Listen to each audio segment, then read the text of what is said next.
Okay, everybody, we decided to take this week off, so here's one of our classic episodes. Hope you enjoy.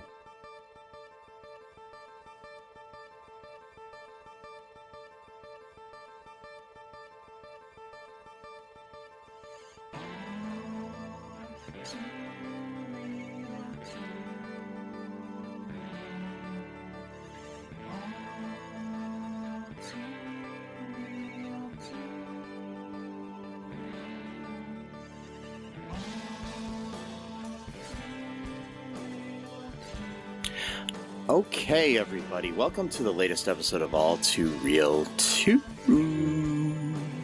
My name is Michael E. Cullen II, and with me, as always, via Zoom is... Santa Claus.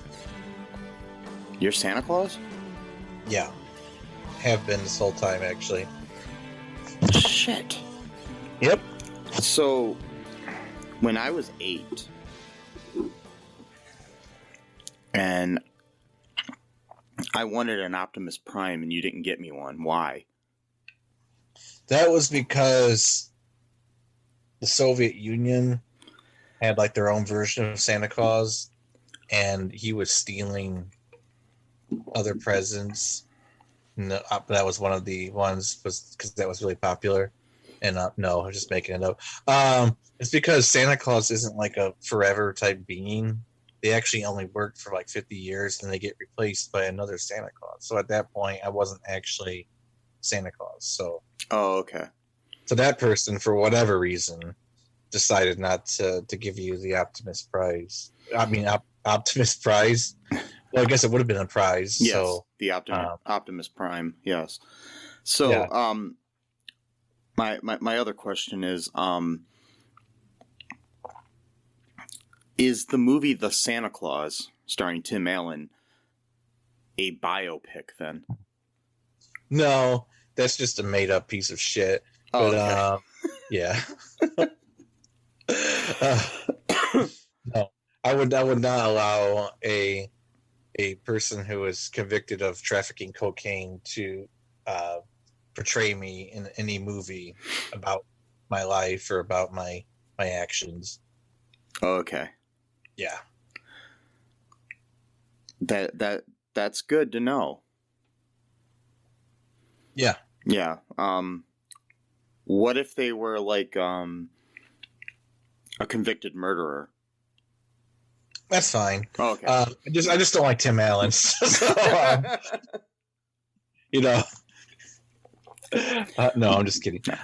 Obviously, cocaine trafficking is not as bad as murder, so no. I guess we'll have to accept. If I had to choose between the two, I guess I'd go with Tim Allen, just because I'd rather not have a murderer portray Santa Claus. Yeah. So he'll get like a little bump. Well, a bump. I guess that's appropriate. But you get a little bump up, yes. The hiring process.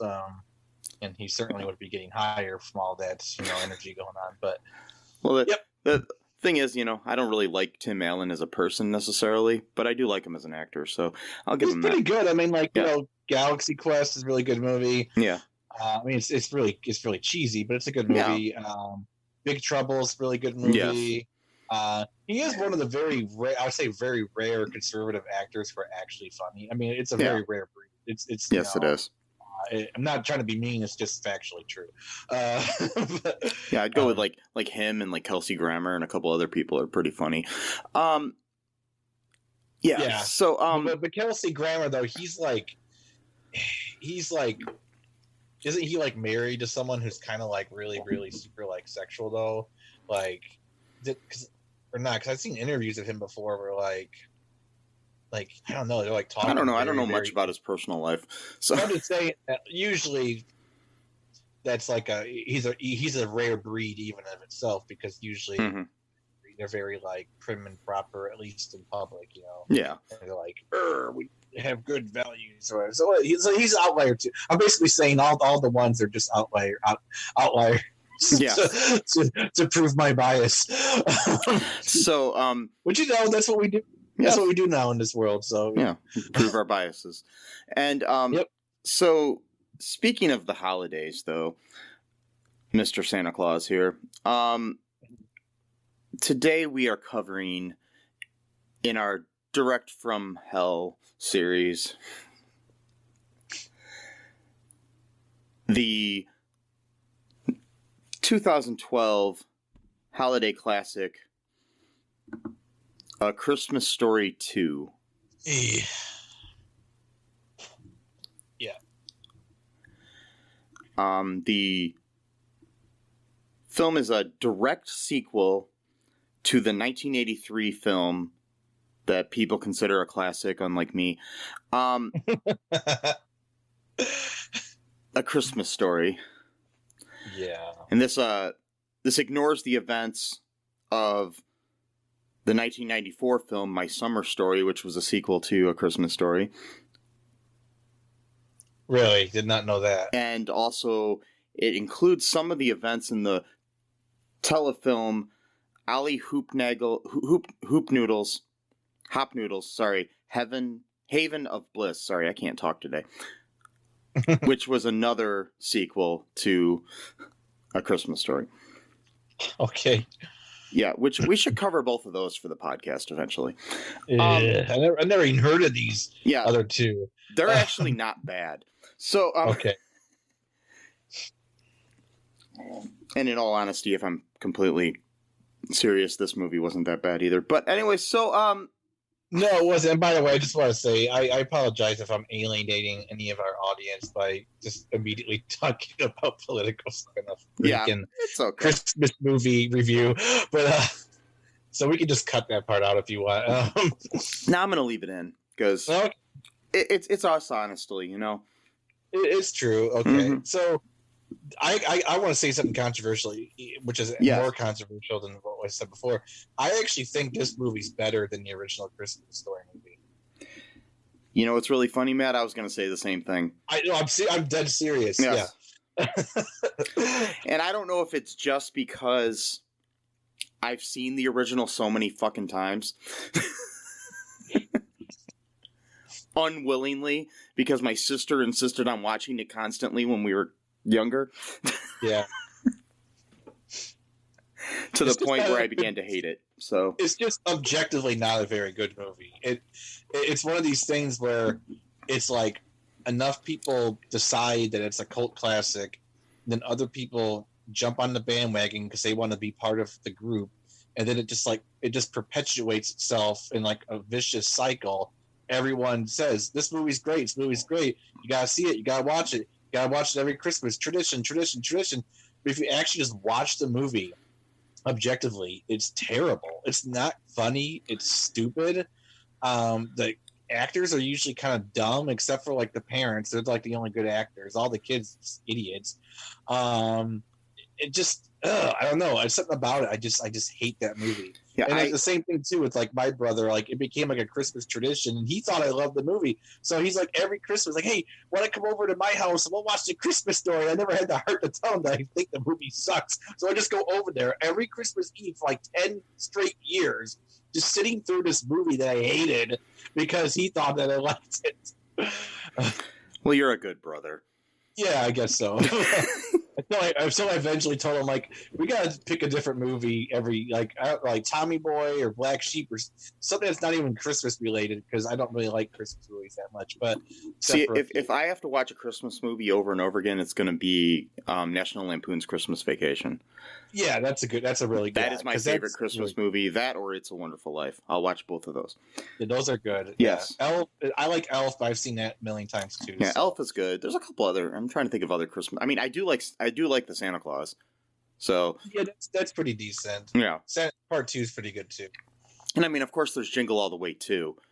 And of course. I mean, yeah, with Larry the Cable Guy. I mean, yeah. Yes. Oh boy! How could you forget that? Yeah. Recent Masked Singer contestant Larry the Cable Guy. Was that proven that? Yeah, he got unmasked. Yes. Okay. You thought it was him, so yeah, I knew it was him from the beginning.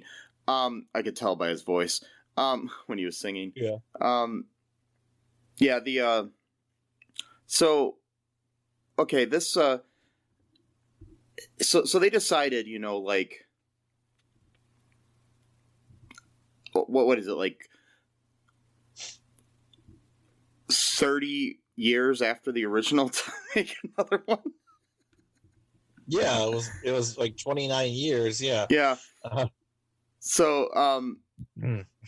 okay, the film takes place 6 years after the events of the original film in 1946.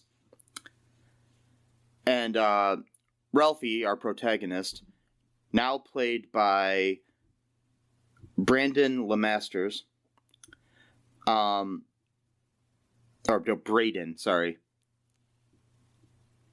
I totally messed up his name. Yeah, Braeden Lemasters. There we go. So it takes place in 1946, and Ralphie is now 15 years old, almost 16. And all he wants now is instead of the original where he wanted a Red Ryder BB gun, you know. This time for Christmas, he really wants a 1939 Mercury 8 convertible.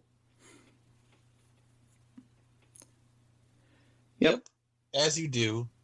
Well, I wanted one of those once, and I mean, it's a good car. Yeah. I wouldn't have one right now, but you know. Yeah. So, the car's on a display ramp at one point. Oh yeah, first we're like, you know, sorry, I'm going to go back to I might be jumping over here a little bit, but at the beginning, you know, we're kind of reintroduced to our characters from the original movie. You meet Randy, his little brother,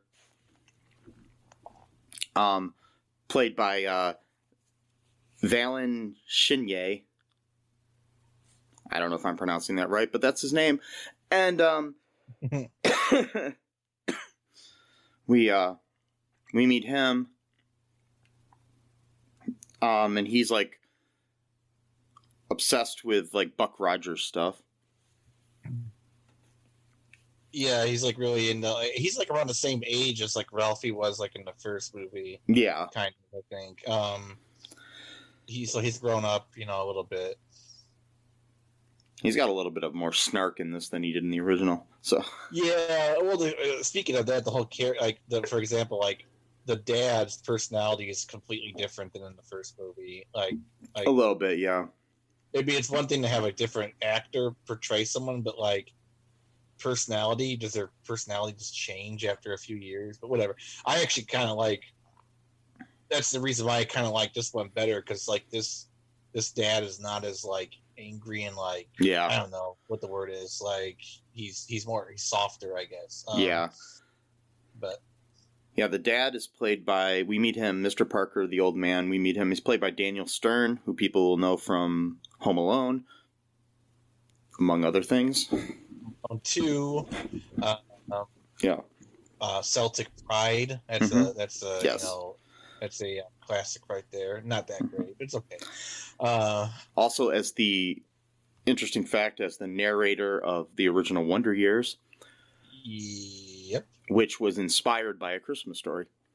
Right. Was he also the narrator of the original Christmas Story too, or not? No, he wasn't. No. Oh, okay. No, that was Gene Shepard, the writer of A Christmas Story. Okay. He was the original narrator. So, yes, and then this, we also meet Stacey Travis as Mrs. Parker, who in this movie also has a little bit more personality than she did in the original. Yeah, a little bit more of a role, actually, in the movie. Well, is she... You're going to make fun of me because sometimes I get faces wrong. But was she in Breaking Bad? No. Was she? Okay. Not as far as I can tell. She, yeah, she was not in that. I just looked her up. Okay. She was in a lot of movies. Phantasm 2, Earth Girls Are Easy, Deadly Dreams, Dr. Hackenstein, sorry. Hardware, The Super, Dracula Rising, Only the Strong, Caroline at Midnight, Traffic, yeah.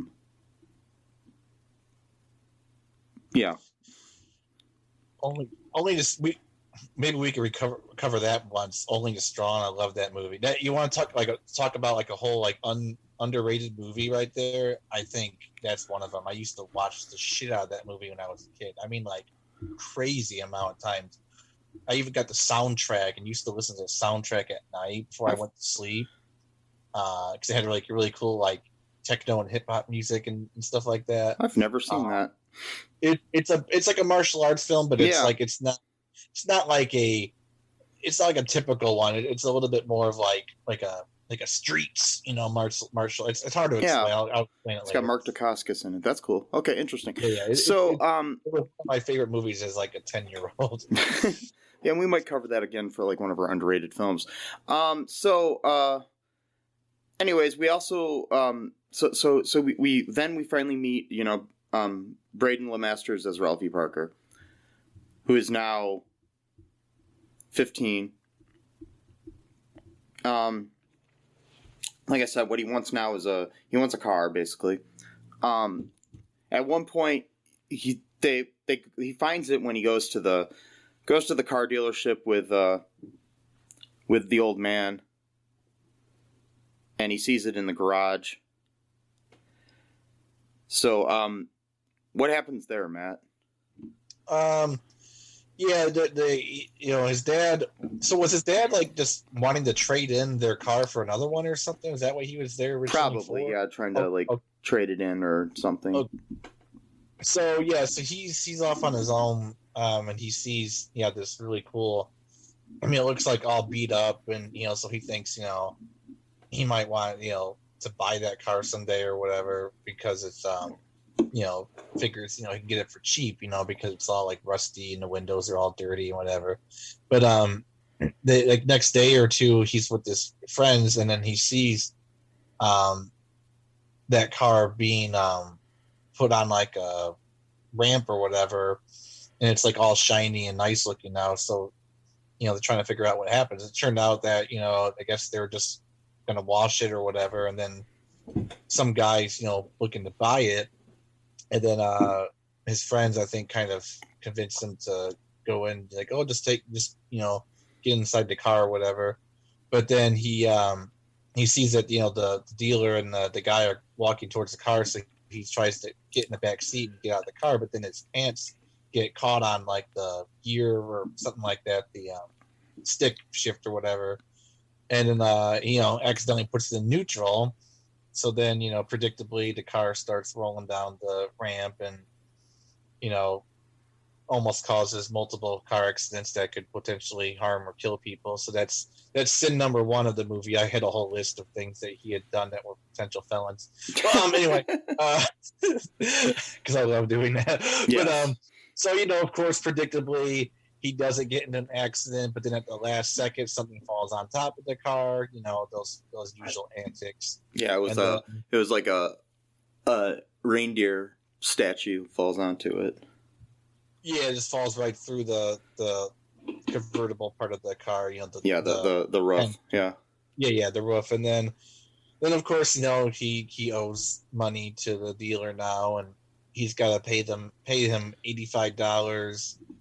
In 1946 money, that's quite a lot. And I looked it up. It's like $1,100 in today's money. So that's a lot, yeah. Or he's gonna call the cops on him, and then, so him and his friends all get jobs at the mall to try it. Well, no, that's the other thing too. So like, they don't get the idea to get jobs until like at the last minute. They're like, how are we gonna come up with this money? And it's like, what else? Like, how else did you think you're gonna what? Like none of your parents are rich in this movie, so it's not like you can just go borrow the money. Like, yeah. What are you talking about? Like, and I mean, he does try to borrow the money from his dad.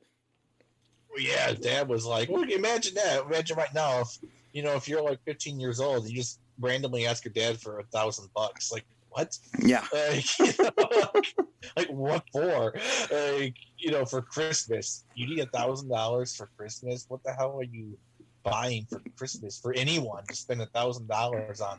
Like, I have a rule. Unless you're making $100,000 a year in profit after taxes, You should not be spending $1,000 on a single gift for any one person. It's just too much. It's ridiculous. But anyway, so yeah, all three of them, which it's a pretty interesting friend group right there, where all three people are gonna pull their money together to bail out one person. That's pretty pretty good friends that he's got there. Which of course he doesn't. Yeah, that's where we meet. Yeah, because we had met them earlier here. It's Flick and Schwartz, who we met in the first movie, played by David W. Thompson and David Buehrle, Buehrle, however you say that.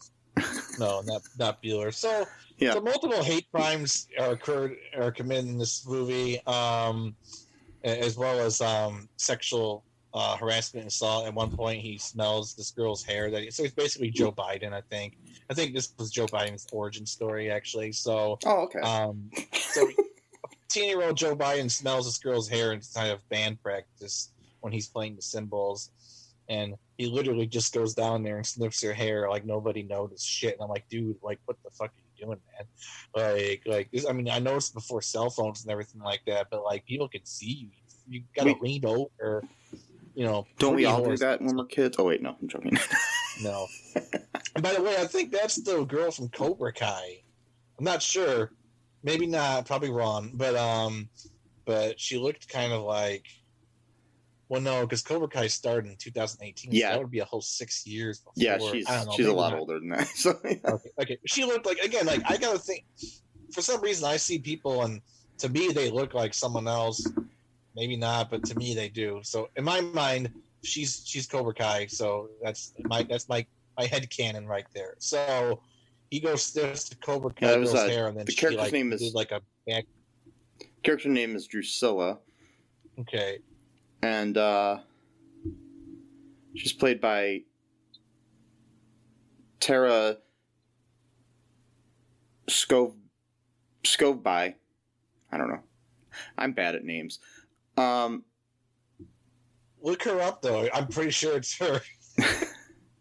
just do it, please. No, she's on Riverdale right now. That's who I recognize her as, Riverdale. Okay. She's Polly Cooper on Riverdale. Okay, I knew I recognized her. Fine, so I was sort of right. I saw her in something recent. It wasn't Cobra Kai, but it was something. So, well, that's where I know her from. She was on the TV show Once Upon a Time as well. Okay, that's it. Okay, yeah. The last season. Okay, she was on the last season of that. Okay, cool. All right. So he sniffs her hair and then doesn't get caught because 1946, and when you're a guy, you can do anything you want to a woman and nothing's gonna happen to you. So that happens, and then they all get jobs at the mall. They are terrible at their work, partly because they're not being trained properly, and partly just because they're idiots. But so like the one woman, she like teaches them how to do wrapping paper, but she only gives them like a 1 minute little thing that she just goes off and starts drinking by herself alcohol, which you're not allowed to do at work. You're not allowed to drink alcohol, but she goes ahead and does that, and then they do a terrible job. People, all these people are like, where's my present, and like hundreds of people, and they're all like panicking, trying to freak out. At one point, I'm not sure which was it. Schwartz? No, it wasn't Schwartz. I don't know which one. No, it was Schwartz. It was Schwartz. Schwartz. He accidentally wraps up a baby. Yeah. So that's nice. And then so that was child endangerment. Child, but that's another felony. Yeah. Or not just a neglect issue right there. So multiple crimes are being committed here. The mother predictably faints, that whole thing. At one point, Schwartz is given the job to spray perfume. To see if anyone wants to buy the perfume or whatever, but he keeps like spraying the perfume in his face. He doesn't know how to operate like a simple perfume bottle, I guess. Okay. Wow. I'm not great at tools myself, but man, like you can't, whatever.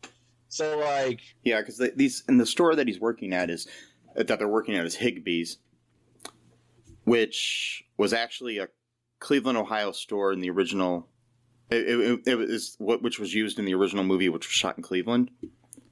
Okay. It was a store that started in 1860. I just wanted to give this little bit of background on Higbee's. In 1987, it was sold to Dillard's,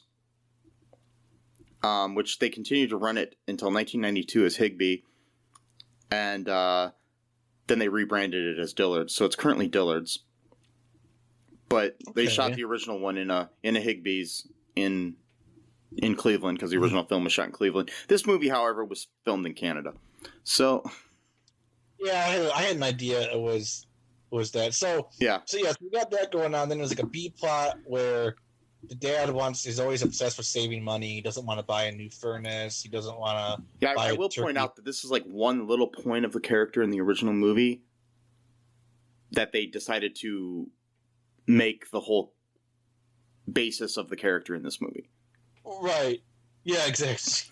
I mean, I'm not trying to compliment the original movie, but in this case, I think it was kind of a little bit over-exaggerated here. So, I mean, yeah, the original one, he's just a typical dad from the 40s, you know, like a working-class dad.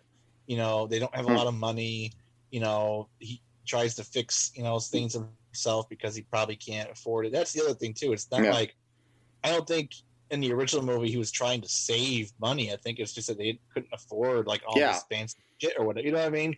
But like this guy, he's all about like, I'm not going to pay 40 cents a pound for a turkey for Christmas, which is like a whopping $3 for a Christmas turkey. So he's going to go catch a fish from ice fishing, Christmas dinner. What? And of course, it predictably goes wrong. So, what else happens in this wonderful movie? So yeah, Dad's gonna go ice fishing to catch their Christmas dinner, and he wants what's his name? The younger brother, Randy. Randy to go with him, but he doesn't want to go again or something, so he ends up fighting it. I didn't understand this part of the movie. It just seemed like they were just trying to find something else to throw in the movie, where he finds a candy bar from his coat and then he bites into it, but he ends up cracking his tooth because like the candy bar was like really hard. And he doesn't want to go to the dentist, so he wants to pretend that he wants to go fishing, but his mom makes him dentist. And like, but that was after he had already gone fishing once or twice with his dad, and he was freezing his ass off out there too. It wasn't very fun for him or for anyone for them. I don't know why anyone would want to go ice fishing, to be honest, but whatever. I guess we all have our things, but it just seems pointless. Why would you want to freeze your ass off? Okay, and I'm done with that. But and then so like the dentist is like some sadistic piece of shit that doesn't even use Novocaine. So he's literally just like drilling into this kid's mouth, and he's sitting there screaming in agony. You can see the silhouette of it going on, and the receptionist is like doing like the cross like type of thing, like, oh, Hail Mary. And it's like, what was the point of that? There was no point in that scene at all. Like, it was just thrown in there. It had nothing to do with the movie at all. There was no reference to it at all later on. Nothing. It was just there just to be there, I guess. It's so pointless, stupid. Anyway, so you know, Dad, it was to pad out the time of the movie, so you had like an hour and a half movie. That's what it was. That's exactly what, because the movie itself clocks out at 85 minutes. So if you took away that scene, you'd only have like a 79-minute movie with credits. So mom eventually shows up and gives him some soup, you know, to warm him up, and she you know, she decides that she wants to try to catch a fish, and you know, they start arguing over, you know, like what kind of bait to use. If she wants to use a quote prettier looking bait, and then, you know, the guy's like, that's not how fish think, or whatever, you know, typical mansplainer from the 1940s, which of course be way worse back then. What do you know, woman? You know, type of thing. But, you know, predictably she catches the fish, but then they can't squeeze it out of the hole because it's like a really big fish. So then eventually it just goes back, you know, under the water. And then they get into an argument. She storms off. And then, you know, he complains about the soup that she made him because he's freezing his ass off. And she's being like a good person by, thinking about him and making him some hot food while he's sitting out in the cold. And, Yeah. his way of expressing gratitude is just to yell at his wife, which again, I guess is typical 1940s masculine behavior, Yeah. Goddamn, why? You don't know anything. I'm the man in the house type of thing. That's the reason why I'm out here catching it. He doesn't talk like that. It's my weird accent. But like, so anyway, sorry. For a second there, I thought Daniel Stern was in the room. I mean, I was confused. No. So we got the traumatized Randy from his toothache or his tooth fixing or whatever you call it. And meanwhile, there's the other kids are still at the mall trying to make money. They still haven't quite earned enough money yet. And then the weird stuff starts happening. I mean, there's already a few weird things. So at one point, they put Ralphie. So they get into a huge fight at this because they got sent into like this like mail room just to like stamp forms because like they couldn't do anything else, I guess. Yeah. Like without fucking it up. So they were supposed to put like the pink ones in like the suction tube and the yellow ones in like the basket or whatever. But then they got a green one, and then apparently that was because the elves tried to like form a union. So then like the elves got fired, I guess, or quit. So they had like while they were in the mail room, you did miss the most important part of that. Oh yeah. There's that the tubes that they put him in has this suction on it. Oh yeah, and, right. And Flick decides to put his tongue in there. And this is the same character who got his tongue stuck to a pole in the first movie. Can't resist it. Mm-hmm. Dude's got a tongue fetish, and that's hey, do what you want, but be careful, just be careful. Because you thought licking an ice was bad. That could have fucking tore his tongue out of his mouth. Yes. That's disgusting, man. That would have been a whole other scene right there from like a different movie. Oh, God. So, yeah, they basically... So that's another thing. So they become scabs during a labor issue. Like you do. Like, what's the labor... I can't think of the word... issue, I guess. I can't think of it. Dispute. There you go. Yeah. Part of labor disputes. So they become scab workers. And the Santa Claus is like a really, really bitter guy. He keeps saying shit about his wife all the time. It's kind of funny, but also kind of weird. He's like, "Oh yeah, that sounds like what Mrs. Claus tells me every night." And it's like, okay, let's not tell kids about your marital issues. Okay? Yeah, reminds me of a therapist I saw when I was in college who I'm telling him about my relationship issues, and he's talking about how great I have it compared to the fact that his wife treated him like shit and everything, and I'm just like, yeah, this isn't helping me, dude. That's a terrible therapist right there. Like that person immediately should have got disbarred. Like then and there. I immediately asked for a new therapist after that. Yeah, that's bullshit. And the problem is, there's a lot of them are like that too. It's not a rarity at all. Probably at least half or more. Are just. I think my theory is I think most people become therapists because they need therapy so badly that they just study it so much and they have enough knowledge just to become a therapist. But that's whatever. That's a whole other thing. But So back to the movie. They get into a huge fight because they like the three friends start arguing over each other. I forgot what even started the fight. I don't think they're anything really. They just started pushing each other and shit. It was just stupid. Oh, it was like a Three Stooges type thing. Okay, and then so they get kicked out of the mall. They're not allowed to. They're not allowed to be in the store anymore. And then Ralphie goes back and begs for a job one last time because he really needs the money, and they give him like this really humiliating job where he's supposed to be dressed up as like a reindeer or something like that. Yeah, outside. And like he gets into this really weird, like sort of like I don't even know what you'd call it, like a fight, not even a fight, like a challenge between the dude for the Salvation Army ringing the bell and his like bells from the costume. Yeah. And they keep like shaking the things like faster at each other and like he's like doing this weird dance. Like, oh my god, such an awkward scene. Like, Yeah. like I literally cringing when I was watching this. I'm like, why would they do this? This is so I know. awkward. I hated that so much. I'm like, why do they do shit like this? And these weird. It's like a common theme. It's like a slapstick like, sort of thing, but it just doesn't make any sense. It doesn't really. Yeah. Yeah. It doesn't land at all. So then, like, this dude, like this really big, like muscular, bald dude, he accidentally Ralphie accidentally knocked over the guy's money bucket or whatever, and like there was like a $5 bill, and one of them is like some guy just went and picked it up, and then Ralphie, you know, being a 15-year-old kid who's like 4 feet tall, decided to confront a guy who was like 6'5", who was like super muscular, like you do. And I mean, he yells at him and tells him, "Dude, you're stealing from charity and stuff," you know. So the adult physically assaults a child, a minor, which is a misdemeanor at very least, or a felony at most. And you know, and then he walks away because, you know, 1946, you know, you can do whatever you want. Apparently, there's no law and order. And so no, that show didn't premiere until like the late 80s. Yeah, that was like 40 years. Yeah. So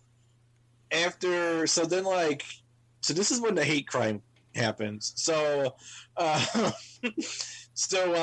eventually count their money at Ralphie's house. They're just like $1 short, and they don't know how else to say it. They physically assault a religious ethnic minority and steal his money. I mean, what else can you say? That's what they did.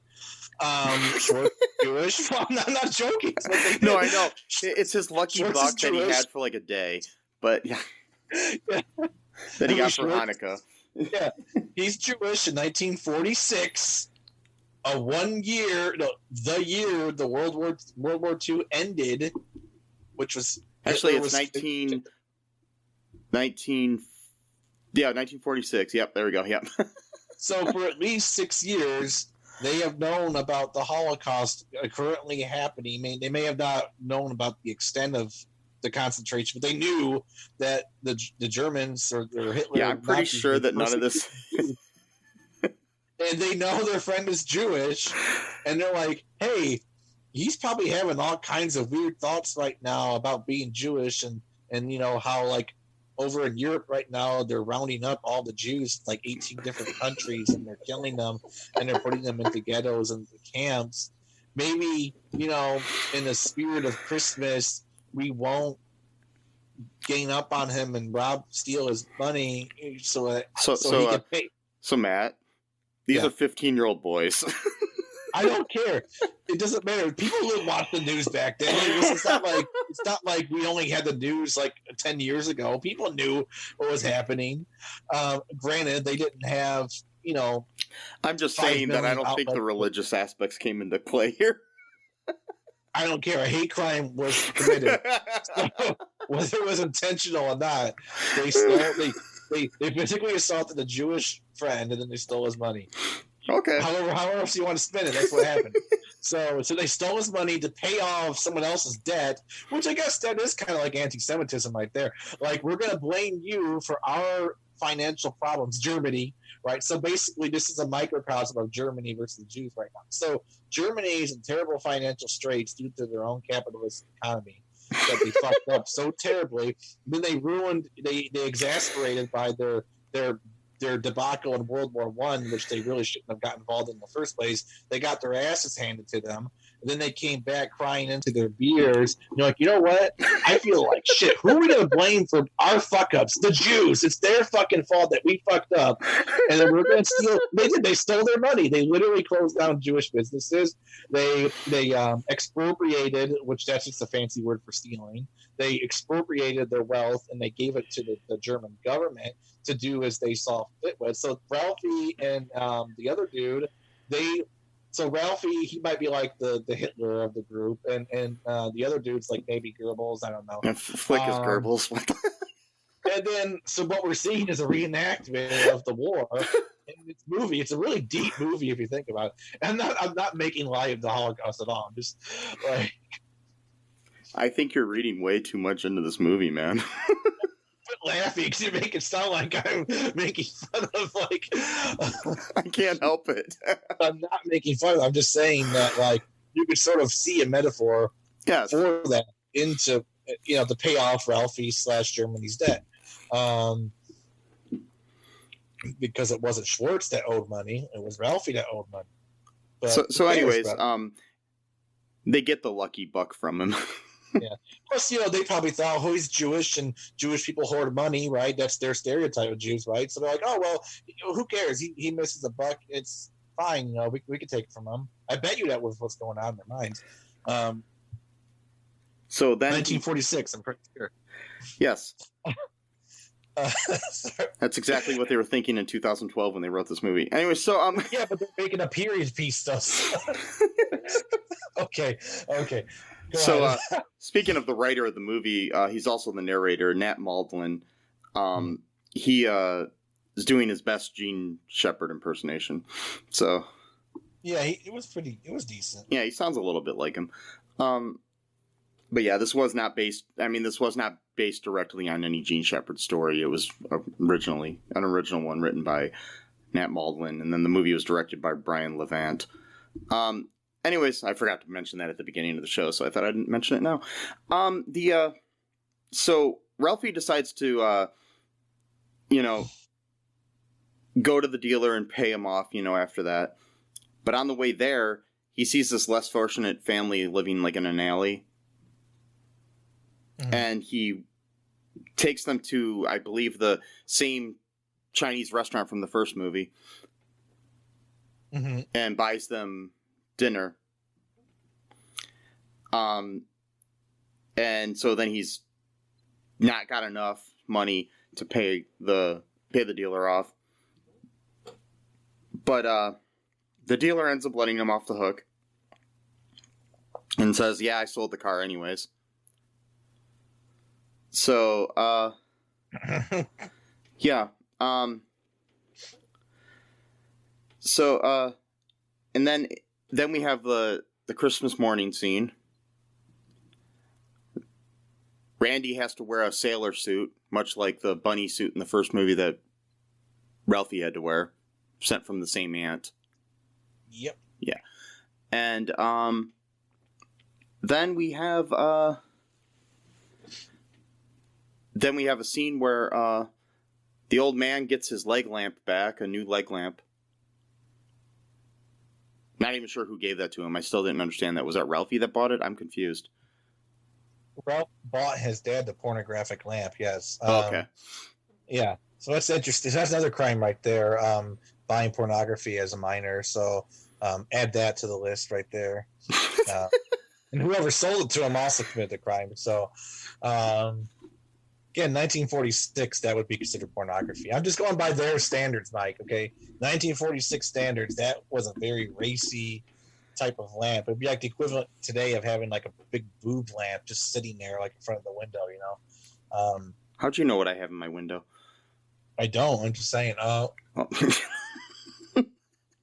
So now we got to look into the seller who sold him that because they shouldn't have sold him that. That's the whole plot of A Christmas Story 3. It's like a murder. It's like a mystery movie. It's a yeah. And like the leg lamp is somehow a big part of it. Yeah, they try to figure out who sold Ralphie the leg lamp. It's the story. Who sold Ralphie the leg? That's great. That was the murder weapon too. Someone took the leg and just slammed it against someone's head. Mm-hmm. We're trying to figure out who sold it, and then we need to find out who used it as a murder weapon. So yes, be interesting. So just like last week when we talked about what would happen if we did like a Little Mermaid's Island show. Yeah. This is our version of what Christmas Story 3 would be like. Yes. We come up with a lot of good ideas. Hollywood, are you listening? Anyway, so anyways, at the end,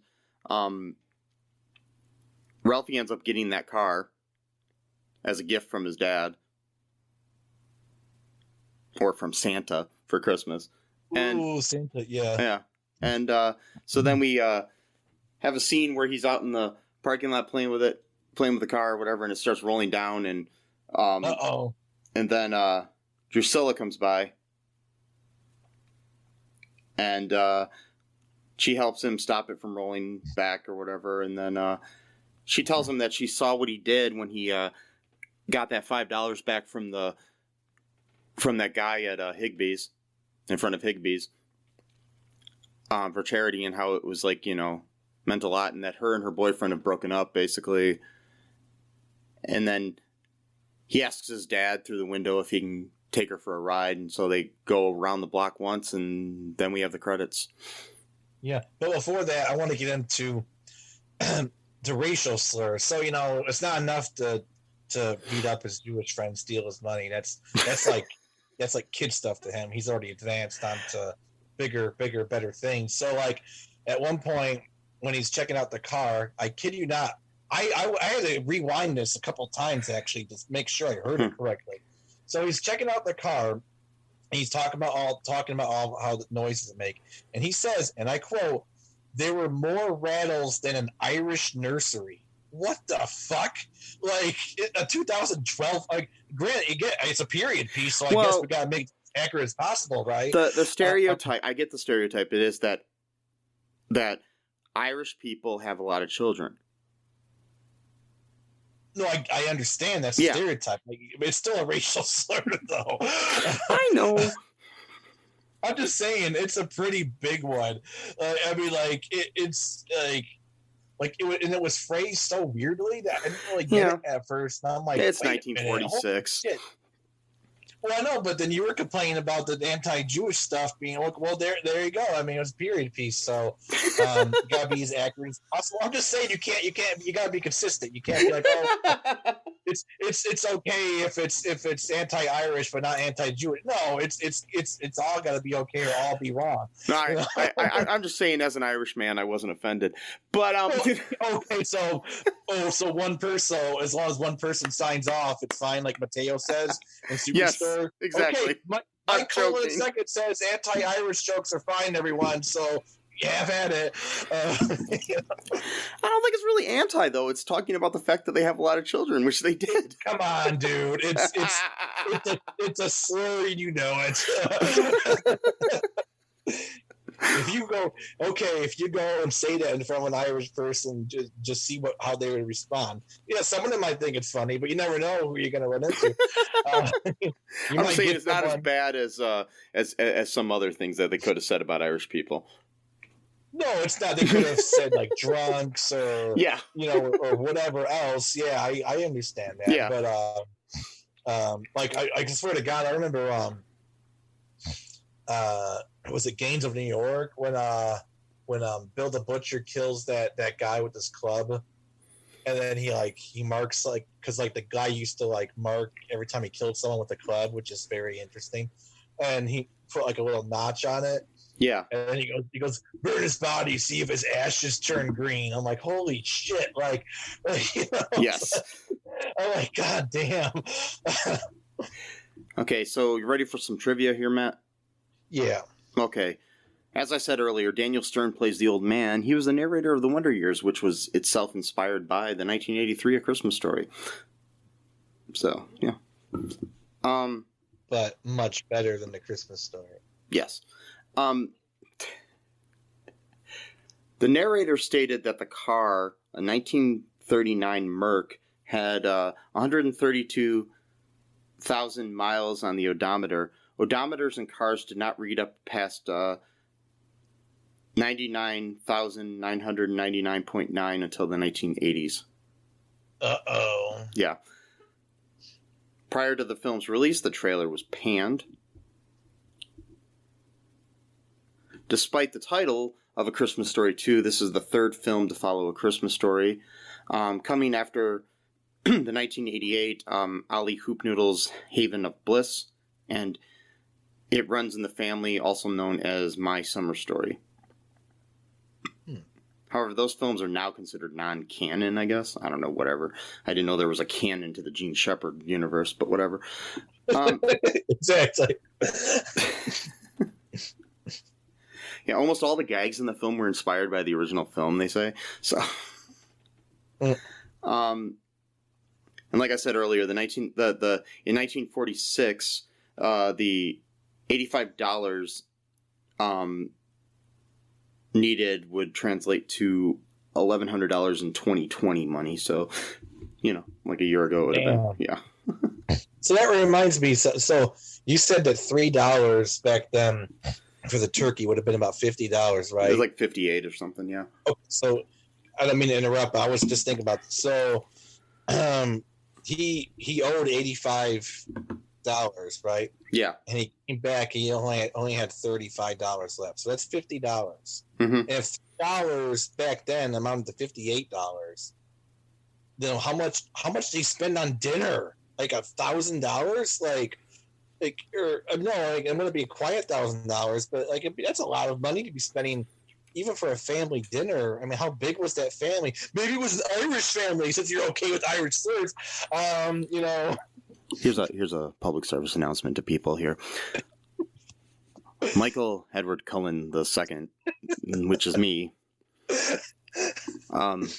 My family comes from Ireland, and I in no way want to disparage Irish people.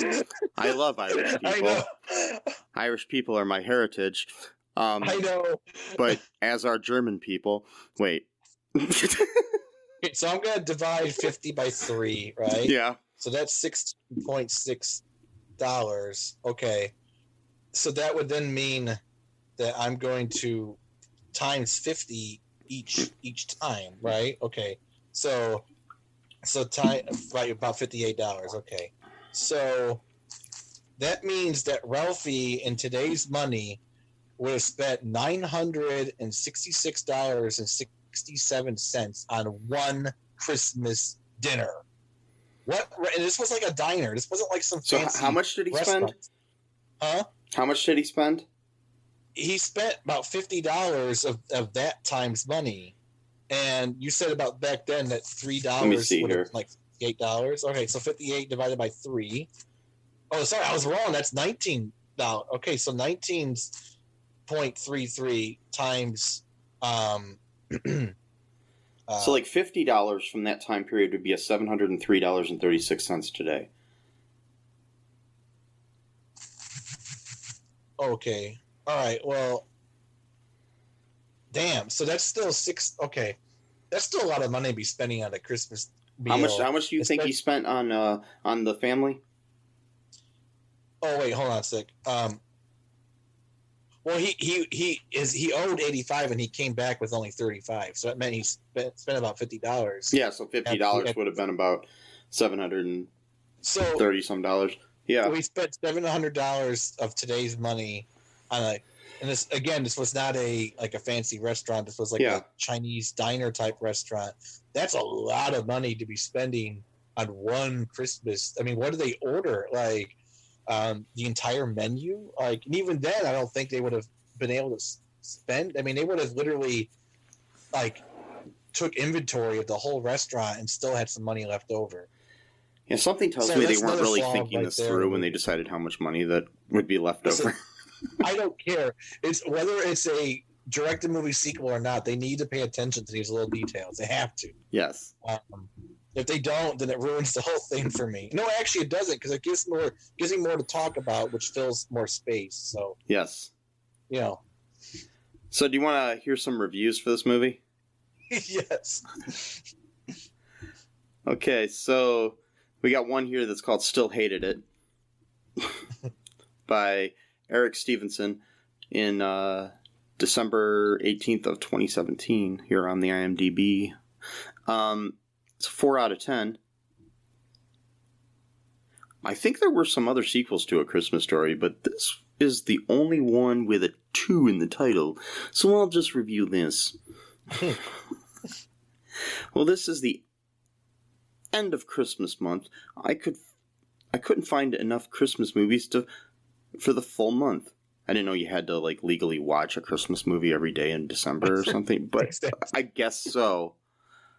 I did not know that. Okay. Anyways, I'll start next with book month. Anyway, this is bad because it lacks all the heart of the original. The premise just doesn't work, as Ralphie was so charming as a little kid. It doesn't have nearly the sense of timelessness as the original. The characters in this are just plain annoying. I especially hate Ralphie's friends because they're so dumb. these guys do such incompetent things on their jobs, like putting one's mouth through a tube for no reason other than to reference the first movie. I personally didn't find it as bad as The Sandlot 2. But it's still devoid of sense, especially with how this family somehow affords a car at the end. Yeah. So that is true. That would be pretty. Yeah, that came expensive. out of nowhere. Like, how does this cheapskate afford a car at the end? Anyway, so yeah, but we also reviewed Sandlot 2 at one point. Yes, we did. So if you guys want to check that out, go ahead. Mm-hmm.